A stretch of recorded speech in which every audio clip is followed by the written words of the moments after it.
Ire-realities ng buhay abroad na hindi mo makikita sa social media, hindi sa post, hindi sa stories, at baka hindi mo to gustong marinig para sa'yo to.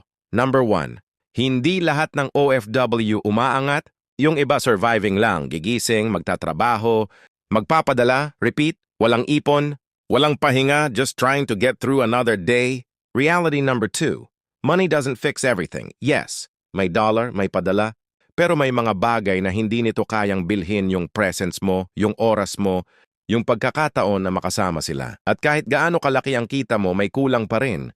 Pero ito ang reality na pinakamahirap tanggapin. Number 3, habang inaayos mo ang buhay nila, unti-unti merong nawawala sa'yo, mga moments na hindi na pwedeng maulit. At bawat next time na sinasabi mo dumadami, ang pagkakataon na hindi na mababalik hanggang isang araw, mapapansin mo na lang lumipas na pala ang panahon.